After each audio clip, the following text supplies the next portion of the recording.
everybody.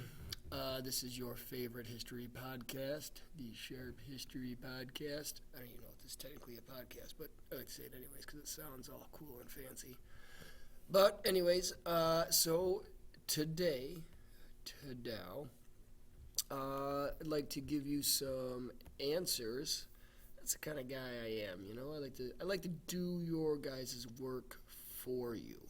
You know what I mean? It's I'm a good guy. So anyways, I got that going for me. Well, yeah, technically you got that going for you. But anyways. All right, so Greek questions. Political question number 1. Explain Athens and Sparta's political systems and how slavery and the role that the lower classes of slavery played in the development of these very different political systems.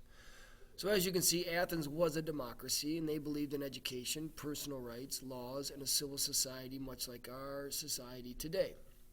And remember, it started with Solon's changes to the social classes, making things more fair, and then it ended with Cleisthenes' democratic changes and the creation of democracy. Finally, Sparta was a monarchy or an oligarchy. I think they had 2 kings.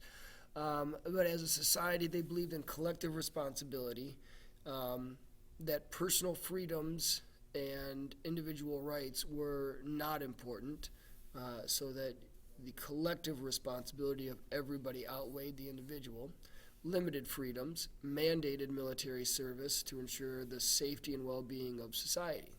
Remember, they had all the slaves, and they had to maintain a strong military army, and males going into the military was expected. All right, and everybody worked for the good of society. There was no personal gain. Nobody had wealth that others had. It was all very, very, very, very, very equal. All right. And then finally, the 2 of them are, so slavery was a key issue in both societies. For Athens, slavery was one of the main reasons democracy came to be adopted during the period. Remember that Solon went out and bought people who had been sold into slavery because of debt and brought them back, right? And pushed to free them and institute a democratic government to ensure freedom and rights for all citizens, and that people wouldn't be put into slavery and losing their rights because of debt and that. So Athens was trying to end slavery as best they could. But for Sparta, who possessed 10 slaves for every Spartan citizen, their harsh lifestyle, limited freedoms, and mandatory military service was to ensure that they could protect themselves against their own slave population in case that slave population tried to riot. All right? So, their harsh life was their own choosing. They chose to live this way, and they knew that if they were going to have slaves like they did, that they had to give up certain things. So that is a very good comparison between the 2 politically. Another political question was, what is Athens' lasting political influence on the world today? And you have to say without a doubt, it is democracy. All right.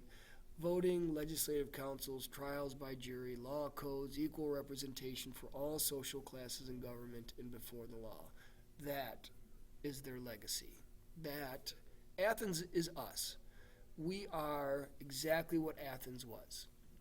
We enjoy our wealth. We enjoy personal freedoms. We enjoy our democracy.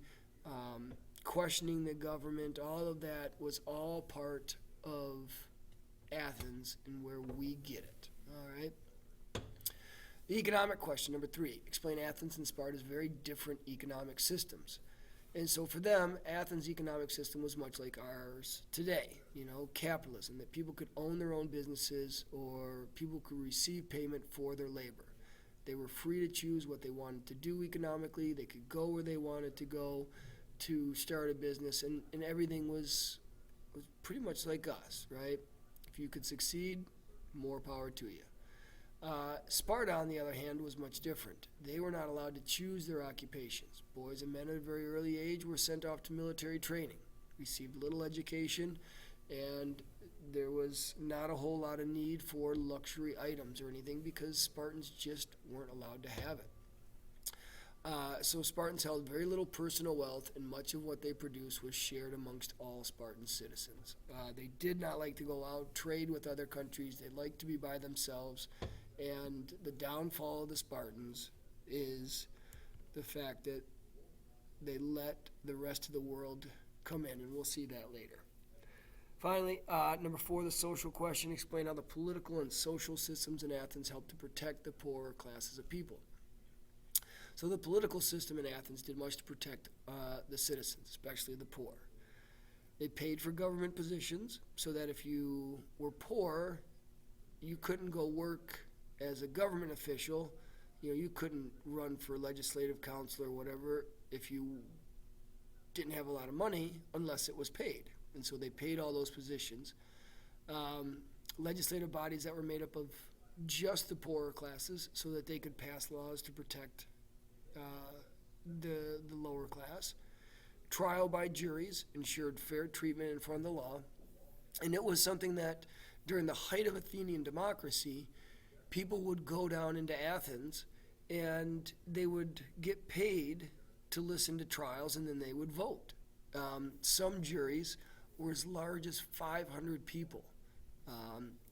So it was very, very, very important for them to be convicted by members of their own, class and people, just like us today.